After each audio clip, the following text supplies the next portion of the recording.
તો બે ખુશીના પર્વ છે. એક તો 148મી રથયાત્રા અષાઢી બીજનો આ પર્વ તો છે જ.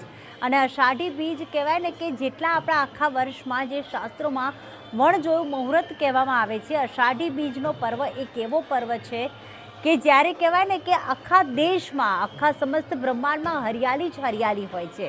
કારણ કે અષાઢી બીજના દિવસે અષાઢ મહિનો હોય એટલે અનરાધાર વરસાદ વરસે, સમગ્ર જગ્યાએ લીલોતરી છવાઈ જાય, નવું અન્ન ઉગે અને સાથે સાથે અષાઢી બીજના પર્વથી તમામ પ્રકારના તહેવારોની પણ શરૂઆત થઈ જતી હોય છે. અને એટલા જ માટે આજનો દિવસ આ ખાસ છે. ભગવાનના નેત્ર હવે ખુલી ચૂક્યા છે, અમી દ્રષ્ટિ વરસાવી રહ્યા છે ભગવાન જગન્નાથ. અને એવામાં ભક્તો કયા શબ્દોમાં પોતાની ખુશી વર્ણવી રહ્યા છે, ભાવિની પાસેથી જાણીએ. જી ભાવિની.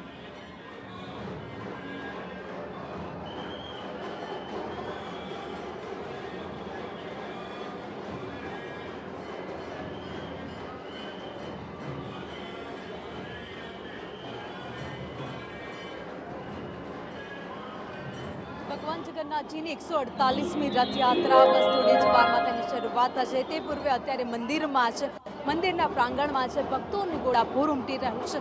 ભગવાનના દર્શન કરવા માટે વહેલી સવારથી રાતનો સમય છે, તેમ છતાં પણ માનવ મહેરામણ અહીંયા ઉમટી પડ્યું છે. ત્રણેય રથ છે અત્યારે જે મંદિરના પ્રાંગણમાં છે. બસ ખલાસી ભાઈઓ પણ ત્યાં છે. તો આ સાથે જ ભગવાનને જ્યારે મંદિરમાં ગર્ભગૃહમાંથી રથમાં બિરાજમાન કરવામાં આવશે તેની અત્યારે તૈયારીઓ ચાલી રહી છે. તેમનો શણગાર છે ઉતારવામાં આવશે અને ત્યારબાદ નવો શણગાર તેમને રથમાં કરવામાં આવશે. એની અત્યારે મંદિરમાં તૈયારીઓ ચાલી રહી છે. મંદિરના પૂજારી ત્યાં છે, ટ્રસ્ટીઓ ત્યાં છે અને આ દ્રશ્ય સજાવવામાં પણ આવ્યા છે. જ્યારે રથયાત્રા ભગવાનની નીકળવાની હોય, જગતનો નાથ જ્યારે નગરચર્યા જવાનો હોય પ્રીતિ, ત્યારે અનેરો આનંદ જ કંઈક અલગ હોય છે. કારણ કે વર્ષો રાહ જોવાતી હોય છે એક વર્ષ જ્યારે અષાઢી બીજ આવે તેની તૈયારીઓ 6 મહિના પૂર્વે શરૂ થઈ જતી હોય છે કે આજે તો મારો જગતનો નાથ છે, દર્શન આપવા માટે અહીંયા આવવાનું છે. ક્યારેય વર્ષમાં એક જ વાર જ્યારે આવતું હોય ત્યારે ચાંપતો બંદોબસ્ત ગોઠવવામાં આવે છે. અને અમદાવાદના જે 14 કિલોમીટરનો વિસ્તાર છે, એ 14 કિલોમીટરના વિસ્તારમાંથી આ રથયાત્રા જ્યારે પસાર થતી હોય છે ત્યારે ચુસ્ત બંદોબસ્ત વચ્ચે આ રથયાત્રાને પસાર કરવામાં આવે છે. અને તમામ નગરજનો છે દર્શન કરી શકે તે રીતે ખાસ વ્યવસ્થા પણ કરવામાં આવે છે. એટલું જ નહીં, સરસપુરની વાત કરીએ ત્યાં પણ ભંડારો કરવામાં આવે છે. જેટલા પણ નગરજનો ત્યાં પહોંચે છે લોકોને જમણવાર કરવામાં આવે છે. અને ત્યારે અત્યારે સમય થયો છે 5 વાગ્યામાં, બસ થોડી જ મિનિટોની વાર છે. તે પહેલાં અત્યારે મંદિરમાં માનવ મહેરામણ ઉમટી પડ્યું છે. ઢોલ નગારા વાગી રહ્યા છે. વાજતે ગાજતે જગતના નાથને રથમાં બિરાજમાન કરવામાં આવશે. સાથે જ બહેન સુભદ્રા અને ભાઈ બલભદ્ર રથમાં બિરાજમાન થશે અને ત્યારબાદ તેઓ અહીંયાથી નગરચર્યાએ નીકળશે. મુખ્યમંત્રી ભૂપેન્દ્ર પટેલ છે, તેઓ અહીંયા પહોંચશે અને એ પહિંદ વિધિ કરશે. ત્યારબાદ અહીંયાથી રથયાત્રા છે પસાર થવાની છે. ખલાસી ભાઈઓ છે જેમનું વરદાન છે કે આ રથ ખેંચતા આવે છે. વર્ષોથી પરંપરા ચાલતી આવી છે ખલાસી ભાઈઓને આ વરદાન છે રથ તેઓને ખેંચવાની. કેટલી ખુશી થાય? બહુ ખુશી થાય છે અમને કે દર વર્ષે અમે આનો લાભ ઉઠાવી રહ્યા છીએ ખલાસી ભાઈઓ, અને સમગ્ર ભગવાનને અમે નાથમાં બહાર લઈ જઈએ છીએ અને અમને બહુ ખુશી થાય છે. દર વર્ષથી આ વર્ષે કોઈ ખાસ વિશેષ તૈયારી? ના, કંઈ નહીં. દર વર્ષની જેમ બી અમે ખુશી ખુશી ભગવાનનો રથ ખેંચી રહ્યા છીએ અને એમ ખુશી ખુશી આ રીતના ટાઈમ ટુ ટાઈમ લાવી રહીશું. અને ભગવાનને બહાર નાથમાં દર્શન કરવા બધાને લાભ મળે ભક્તોને, એટલે અમે પરંપરા જાળવી રાખી છે. 14 કિલોમીટરની રથયાત્રા હોય, 14 કિલોમીટર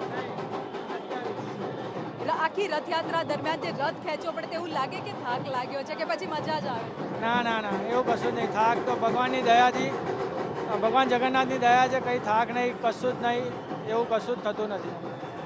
એટલે જગતની સેવા કરવાનો આ મોકો છે. ને જ્યારે રથ ખેંચવાની વાત કરી, ખલાસી ભાઈઓને વરદાન મળેલું છે અને વર્ષોથી જ્યારથી શરૂઆત થઈ છે રથયાત્રાની ત્યારથી ખલાસી ભાઈઓ છે ભગવાનના રથ ખેંચતા આવ્યા છે અને આજે પણ એ પરંપરા અહીંયા જોવા મળી રહી છે. બસ થોડી જ વારમાં 7 વાગશે. મુખ્યમંત્રી ભૂપેન્દ્ર પટેલ અહીંયા આવશે, પહિંદ વિધિ કરશે અને ત્યારબાદ જગતનો નાથ એ નગરચર્યાએ નીકળશે. જી બિલકુલ, ભક્તો આતુર છે અને ખલાસી ભાઈઓ સાથે વાત કરી, થાક નથી લાગતો. અને કહેવાય ને કે ભગવાનની દ્રષ્ટિ જ એવી છે, ભગવાનની શક્તિ જ એવી છે કે જે તમને જે તમારી સેવામાં ઊભા છે તેમને ક્યારેય થાક નથી લાગતો. મનમાં આનંદ હોય છે, ઉત્સાહ હોય છે.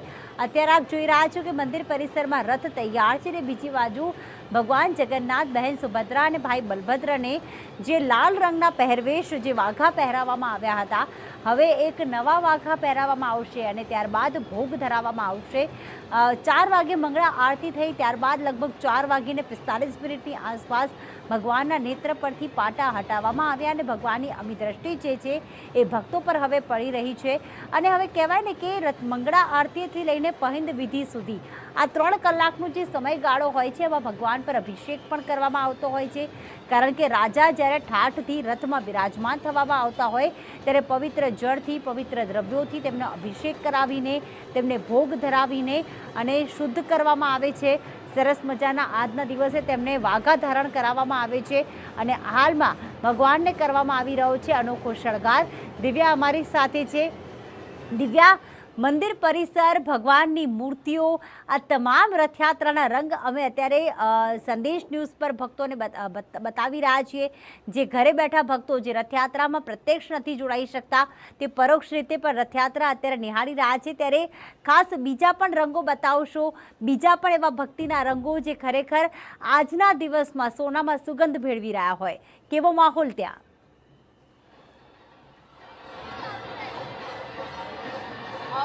સમગ્ર